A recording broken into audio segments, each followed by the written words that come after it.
Notícias está no ar. Boa tarde a todos que nos acompanham. Hoje você vai ver o início da campanha Outubro Rosa, o retorno das atividades presenciais da TV Unifor e também os nossos quadros Saúde em Pauta, Claquete, Campus em Foco e Boletim Esportivo. Tudo isso você confere agora no Unifor Notícias. Chegamos no mês da campanha Outubro Rosa, que tem como tema deste ano Quanto Antes Melhor. Esse nome foi pensado para abordar a importância da prevenção. É isso mesmo, Vitória. O diagnóstico precoce aumenta as chances de cura. Nossa repórter Alice Araújo conta mais detalhes da campanha. Confira! O mês de outubro está apenas começando e com ele se fortalecem as campanhas informativas e ações de sensibilização para um tema muito sério, que é o câncer de mama. De acordo com dados do Instituto Nacional do Câncer, o INCA, esse tipo é o segundo que mais acomete as mulheres brasileiras. As campanhas do Outubro Rosa, elas são importantes como uma forma de conscientização da população a respeito da necessidade de se prevenir, tentar se fazer mamografia, que é o exame que tem um impacto na taxa de mortalidade. Então, quanto mais cedo a gente consegue detectar um câncer, melhor o tratamento, melhor as chances de cura da paciente. Como disse a doutora Paula Valente, a mamografia, bem como a prevenção mamária e a detecção precoce são fundamentais.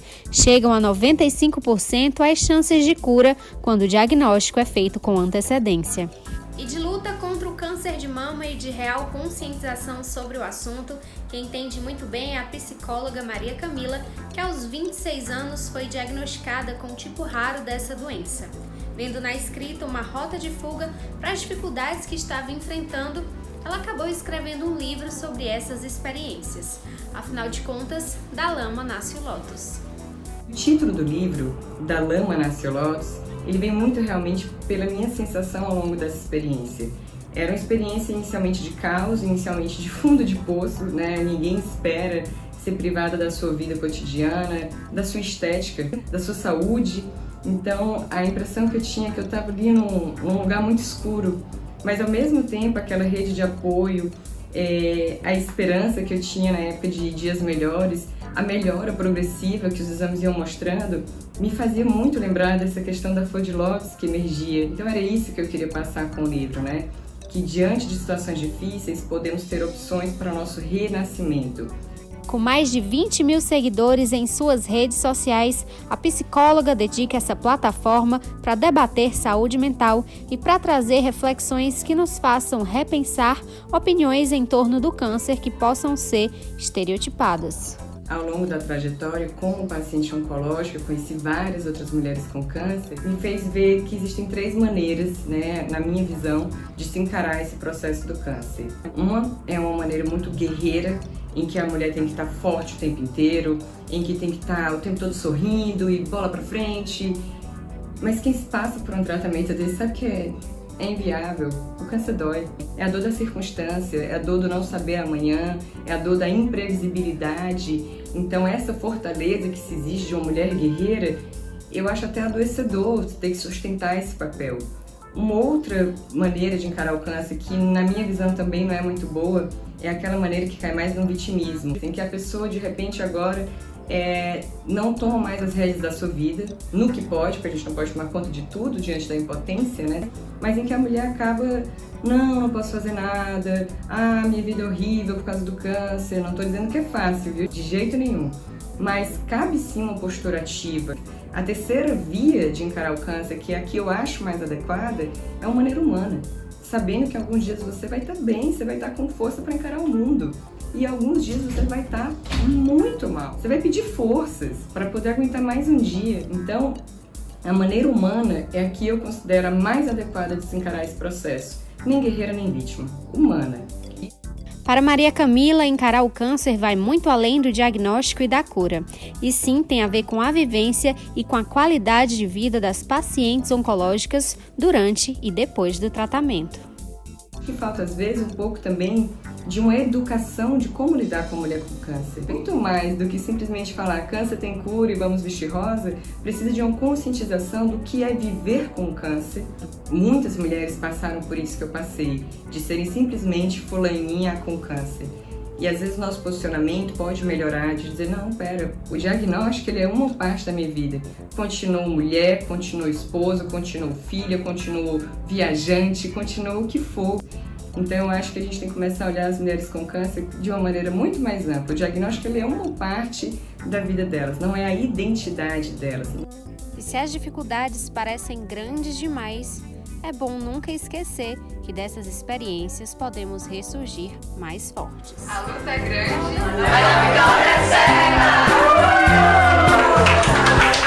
Se ainda assim a caminhada parecer muito difícil, que nos lembremos de que da lama estagnada e suja nasce o lótus, a mais bela flor.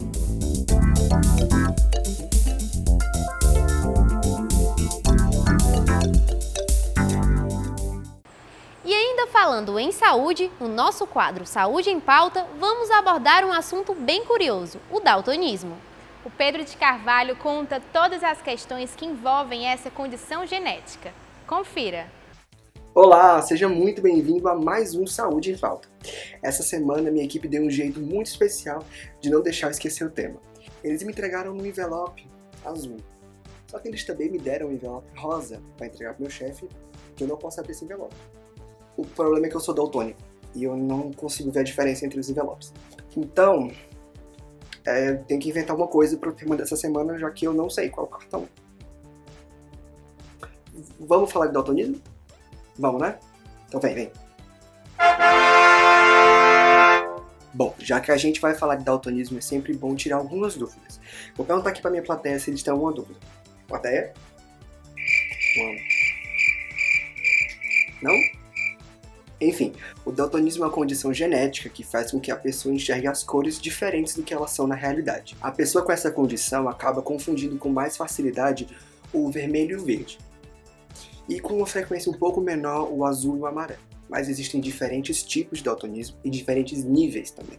Por isso é importante que, se você suspeita que tem essa condição, visite um optometrista ou um oculista. Bom, se você está prestando atenção, você acabou de ouvir eu dizendo que daltonismo é uma condição genética. Mas acontece em casos raros onde pessoas que sofrem lesões nos olhos ou neurológicas acabam desenvolvendo essa condição. Bom, agora que você já sabe o que é o daltonismo, como nasce ou se torna uma pessoa com essa condição, deixa eu te perguntar, será que você é daltônico e não sabe? Eu vou te mostrar algumas imagens e vamos ver se você consegue identificar os números.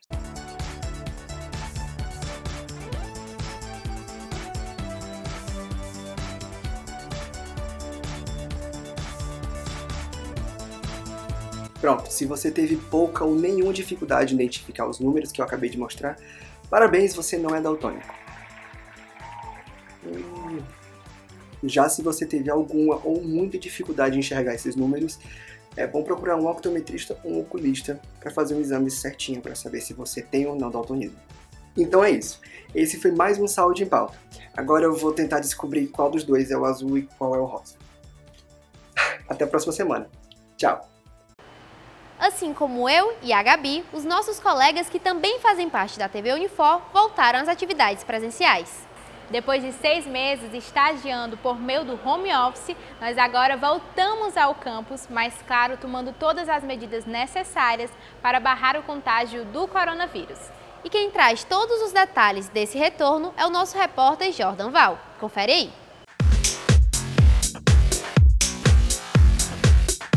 2020 tem sido um ano muito difícil. Com a pandemia, os trabalhos mudaram seus formatos, transformaram a rotina corriqueira das pessoas para o isolamento social em suas casas. E agora, depois de tantos meses longe dos trabalhos, aos poucos as pessoas estão voltando às suas rotinas, mesmo com algumas restrições.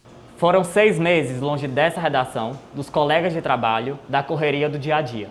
Até aqui, enfrentamos muitos desafios, mas em algum momento, a retomada ao estágio presencial precisaria acontecer. Com a pandemia, os estagiários aqui da TV precisaram se adaptar a esse chamado novo normal, como o distanciamento social, o uso de máscaras e o famoso álcool em gel. E para que todos possam trabalhar com segurança, as janelas aqui da redação ficaram abertas. Voltar ao estágio tem sido uma grande conquista, mas não podemos deixar de destacar as dificuldades que enfrentamos durante o home office. Afinal, a pandemia tirou a nossa vida dos trilhos, alterando bruscamente a nossa rotina. Eu consigo listar 2 grandes desafios. Eu acho que os desafios foram vários, mas 2 deles me chamam mais atenção e é o que eu costumo destacar, né, quando a gente aborda alguma coisa nesse sentido. Um deles foi a própria conexão da internet. Muitas vezes a gente marcava, por exemplo, uma reunião com o grupo e o aluno, exatamente em função da pandemia, ele morava aqui, né, em Fortaleza, e de repente foi para a casa dos pais que morava no interior. E essa conexão não era tão boa. E isso inviabilizava muitas vezes nós termos uma reunião, algum contato com todos presentes naquele horário que foi determinado, né, estipulado previamente. E um outro ponto que eu também considero que foi um desafio e que eu costumo dizer que eu acho que todos nós passamos isso, sofremos de alguma forma com isso, foi a questão emocional, né? Alguns talvez conseguiram driblar melhor, conviver melhor com essa situação, mas a questão emocional eu vejo como um ponto muito importante. Mesmo com os horários reduzidos e atentos aos devidos cuidados, os estagiários reconhecem a importância da volta ao trabalho. O Felipe Rolim, por exemplo, é um dos integrantes aqui da TV Unifor e contou pra gente sobre a retomada ao estágio presencial. Acho importante a gente voltar aos trabalhos aqui presencialmente por causa da importância do aprendizado, porque em casa, claro, a gente não tem a mesma condição que tem aqui no estágio e também pela convivência a convivência mais próxima com os colegas, com os colegas de trabalho. O estágio vive um recomeço e a nossa equipe está otimista, mesmo neste momento tão difícil, porque nós acreditamos que diante da pandemia poderão surgir grandes oportunidades.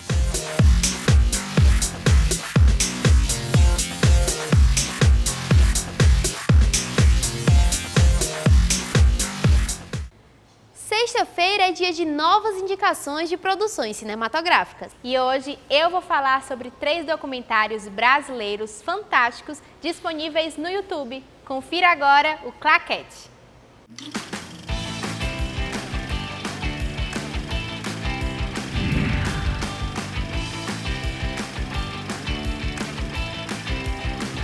Olá, gente! Bem-vindo a mais um Claquete. No Claquete de hoje eu vou contar para vocês 3 documentários brasileiros disponíveis no YouTube que vale a pena dar um play. A primeira indicação é o documentário O Poeta e o Castelo, de Joaquim Pedro de Andrade. Um registro singelo, poético e tocante do cotidiano solitário do poeta Manuel Bandeira. O curta-metragem documental acompanha a rotina de Bandeira dentro do seu pequeno apartamento, localizado no centro do Rio de Janeiro. O poeta recita seus versos. Podemos observar o contraste entre sua fama e seu modesto lar. Ainda há o telefone que toca e o faz sair de sua reclusão.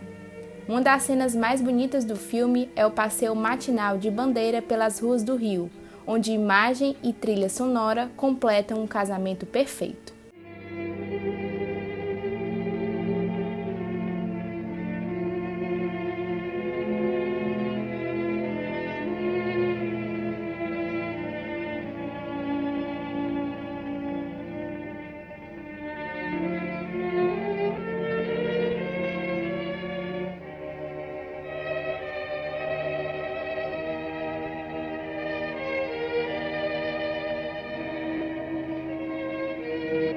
Belo, belo, minha bela, tenho tudo que não quero, não tenho nada que quero.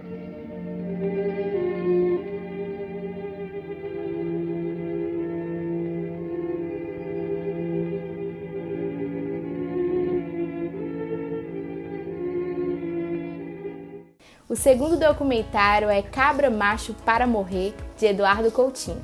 O documentário começou a ser produzido em 1964. Inicialmente iria retratar a história do líder da Liga Camponesa de Sapê, na Paraíba, João Pedro Teixeira, assassinado em 1962. No entanto, com um golpe militar, no dia 31 de março, a locação no Engenho da Galileia foi cercado e as filmagens interrompidas. Após 17 anos, Coutinho retornou à região e reencontrou a viúva de João Pedro, Elizabeth Teixeira, que estava vivendo na clandestinidade, e tantos outros camponeses que participaram das gravações. Essa obra deu projeção nacional a Eduardo Coutinho.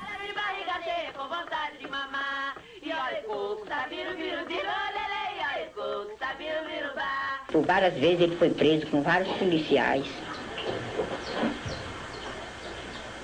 E ele facilitou um pouco, eu ensinando os meninos ensinamento. Ele sentado na calçada, da cintura para cima, quando chegou vários policiais. Ele não deu tempo nada. Eles pegaram ele e levaram preso nu da cintura para cima. E para encerrar as indicações de hoje, temos o documentário Edifício Master, também do cineasta Eduardo Coutinho. O filme registra o cotidiano dos moradores do Edifício Master em Copacabana e apresenta um rico painel de histórias. Com 276 apartamentos e 12 andares, o local serve de moradia aos entrevistados que revelam dramas, solidões, desejos e vaidades. O documentarista mergulhou tão fundo na história dos moradores do prédio que, junto com a sua equipe, ele alugou um apartamento no prédio e, durante 7 dias, filmaram a vida de seus moradores.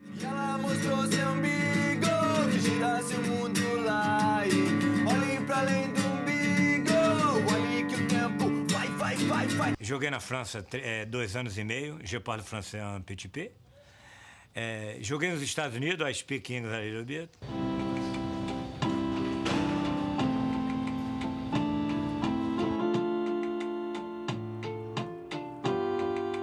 Eu uso muito Piaget. Quando não dá certo, eu parto pro Pinochet. Eu odiava isso aqui muito. E agora? Hoje é minha casa. E esse foi o Claquete desta semana. Espero que tenham gostado e até a próxima. Tchau, tchau!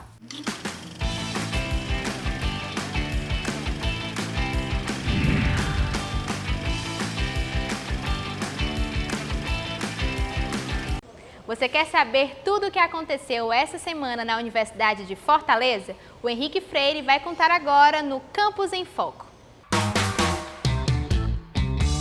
Olá pessoal, tudo bem? Começa agora mais um Campus em Foco. O Centro Acadêmico Arnaldo Vasconcelos, do curso de Direito da Universidade de Fortaleza, realiza entre os dias 5 e 9 de outubro a 33ª Semana Direito Unifor. O evento é tradição em todo o Brasil nos cursos de Direito e vai abordar em 2020 o tema Tecnologia e Inovação. E em razão da pandemia do Covid-19, a programação do evento acontecerá de forma virtual. No próximo dia 9 de outubro acontecerá o 2º Seminário Maternidade e Ciência, organizado pela pós-graduação da Universidade de Fortaleza, com o tema Maternidade e Carreira Científica em Tempos de Pandemia. Guiará conversas e palestras ao longo da tarde na edição desse ano e acontecerá de forma virtual pelo Google Meet e de forma gratuita. A Universidade de Fortaleza oferece para o público interno e externo, através do serviço de Psicologia Aplicada no Núcleo de Atenção Médica Integrada, o Plantão Psicológico, para casais e famílias, todas as sextas-feiras de 9h30 às 11h10. Para mais informações, acesse o nosso site unifor.br. E eu quero aqui agradecer a cada um de vocês pelo tempo que eu passei aqui na TV Unifor. Foram 2 anos e 3 meses. Meu abraço virtual, um beijinho e até logo. Chegou a hora de ficar por dentro das novidades do esporte cearense. E quem traz essas informações para você é a Giovana Borges, agora no Boletim Esportivo. Confere aí. Olá, gente! Sejam todos muito bem-vindos a mais um Boletim Esportivo. Hoje vamos começar falando de futebol. Pelo Campeonato Brasileiro, Ceará e Fortaleza empataram com Goiás e Santos, respectivamente. Enquanto que pelo Campeonato Cearense, as equipes se enfrentaram em confronto válido pela primeira partida da final do campeonato. Depois de 2 meses de espera, o Campeonato Cearense chegou na sua decisão. Novamente, os 2 maiores times do estado frente a frente. Na última quarta, na Arena Castelão, o primeiro dos 2 capítulos dessa novela foi escrito. E como em toda trama, os protagonistas chamam a atenção. Quem seriam os personagens principais? Vina, pelo lado do Ceará, ou Osvaldo, pelo lado do Fortaleza? Esqueceram de avisar para os coadjuvantes não roubarem a cena. Aos 36 minutos do primeiro tempo, Bruno Melo subiu mais alto que todo mundo e abriu o placar para o Fortaleza. Na disputa de bola, o lateral se chocou com Bruno Pacheco e ambos foram substituídos.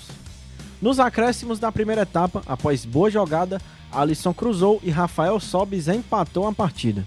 No segundo tempo, as duas equipes fizeram muitas mudanças e o jogo continuou movimentado. Chances perigosas, um chamado do VAR para um possível pênalti em Wellington Paulista, mas nada de bola na rede. E como uma boa trama, o futebol também reserva grandes coisas para o apagar das luzes. Lembra quando eu falei dos coadjuvantes?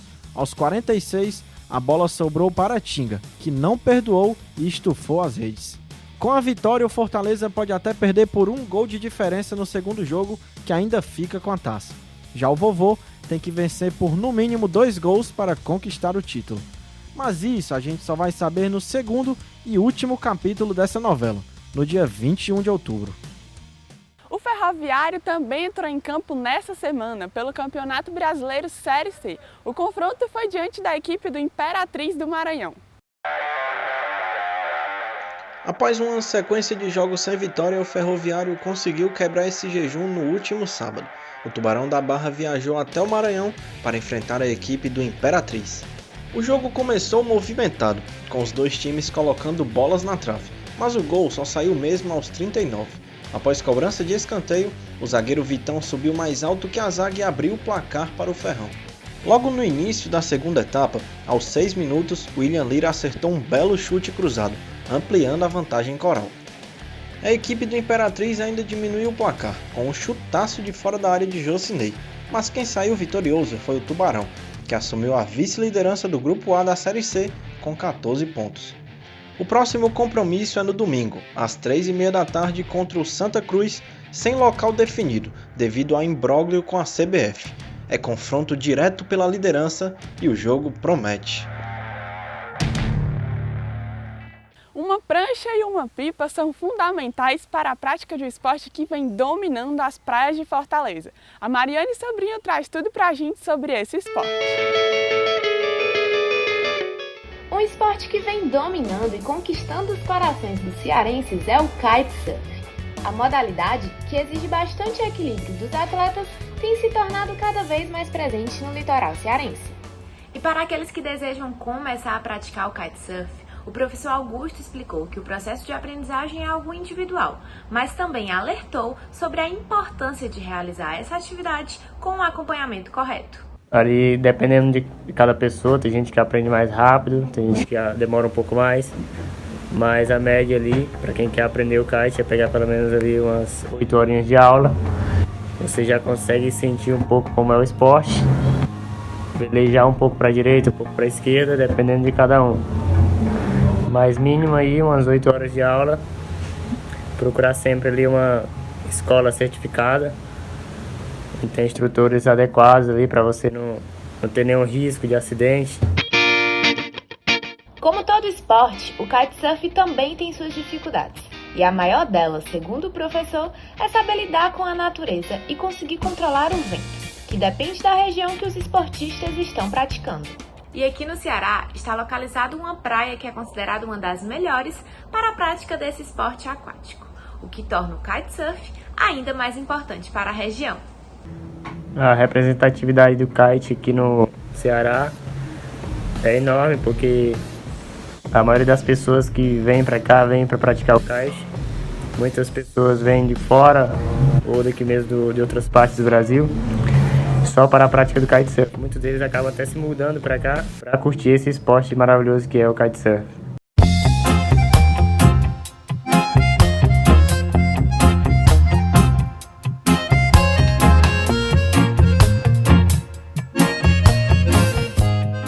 E o que será que o Guilherme traz pra gente nessa semana? E aí, Gui, quem é que vai e vem no mercado? Fala galera, hoje a gente vai falar de Ferroviário. O meio atacante, o Wellington Rato, está de saída do Tubarão da Barra, rumo ao futebol goiano. Fica ligado que hoje eu vou trazer todos os detalhes sobre isso, mas antes, Roda a vinheta.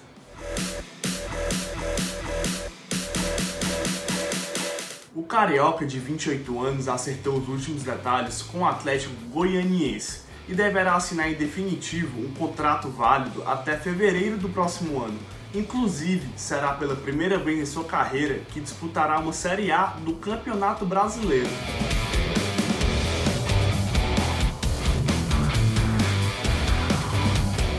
Por uma nota oficial, o Ferroviário explicou que o jogador havia renovado seu contrato em julho, com uma cláusula que o liberaria caso surgisse uma proposta do exterior ou de algum clube da primeira divisão, e foi o que acabou acontecendo. Com passagens pelo Audax Rio, Red Bull Brasil, Caldense e Sampaio Corrêa, o Wellington chega ao Atlético com aval de Anderson Batatais, que foi o seu treinador no início do ano no próprio Ferroviário, mas que hoje é auxiliar técnico de Wagner Mancini no Dragão. Em 2020, participou de 22 jogos oficiais pelo time coral, marcando 7 gols. O meia chega para reforçar um setor que conta com Matheus Vargas, Chico, Everton Felipe e Mateuzinho. Além disso, ele poderá disputar tanto o Campeonato Brasileiro quanto a Copa do Brasil. Mas então, por hoje é só, espero que tenham gostado do quadro e não se esqueçam de acompanhar a gente na nossa página do Instagram, que se chama Vai e Vem de Mercado. Valeu, galera, até a próxima semana. E por hoje é só, gente. Obrigado pela sua companhia e até a próxima sexta com mais boletim esportivo pra você. Chegamos ao fim de mais uma edição do Unifor Notícias. Muito obrigada pela sua companhia. Desejo a todos um ótimo final de semana e até a próxima. Tchau, tchau!